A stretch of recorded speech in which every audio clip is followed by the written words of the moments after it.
ভোটের উৎসবে মেতেছে সারা দেশের মানুষ। জীবনে প্রথমবার নিজের ভোটাধিকার প্রয়োগ করতে ভোট কেন্দ্রে এসেছেন কেউ বা এসেছেন বহুল কাঙ্ক্ষিত ভোটের সাক্ষী হতে। বেলা বাড়ার সাথে সাথে বেড়েছে ভোটার উপস্থিতিও, আর সবার চোখে মুখেই ছিল উৎসাহ, উদ্দীপনা, ছিল খুশির জোয়ার। প্রতিনিধিদের পাঠানো তথ্যচিত্র একটি রিপোর্ট আমাদের কাছে আছে, দেখে নিতে চাই। বহুল প্রতীক্ষিত ত্রয়োদশ জাতীয় সংসদ নির্বাচন, জনগণের মধ্যে দেখা গিয়েছে উৎসবের আমেজ। খুলনায় 3 মাসের সন্তানকে কোলে নিয়ে ভোট দিতে এসেছেন এই নারী ভোটার। এলাকায় খুব ঈদের মতোই আনন্দ হচ্ছে, সবার মুখে ভোট, প্রথম ভোট দিবে, কেউ অনেক দিন পর দিবে, সেই জন্য খুব সুন্দর। ঈদের মতোই আনন্দ লাগতেছে। তো এখানে পরিবেশ তো ইনশাল্লাহ খুব ভালো, আলহামদুলিল্লাহ ভোট দিলাম। চট্টগ্রামের ভোট কেন্দ্রগুলোতেও বেলা বাড়ার সাথে সাথে বাড়তে থাকে ভোটার উপস্থিতি। জীবনের প্রথম ভোট দিতে পেরে উদ্দীপনা নতুন ভোটারদের।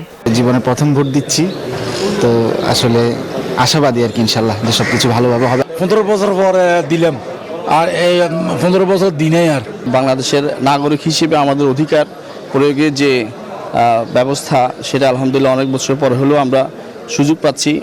পদ্মা সেতু, মেট্রো রেল এবং এলিভেটেড এক্সপ্রেসওয়ে নির্মাণের গর্বিত অংশীদার বসুন্ধরা সিমেন্ট। তরুণ, মধ্যবয়সী ও বয়স্ক ভোটারদের উপস্থিতিতে সরগরম ছিল রংপুরের ভোট কেন্দ্রগুলো।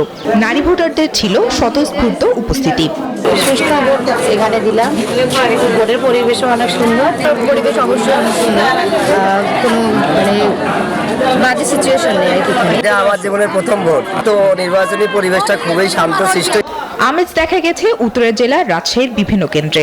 নতুন ভোটাররা বলছেন জীবনের প্রথম ভোট দিয়ে কালের সাক্ষী হলেন তারা। আমি প্রথম ভোটার, নতুন ভোটার হিসেবে আমার খুব ভালো লাগলো ভোট দিতে, এবং পরিবেশটা অনেক সুন্দর।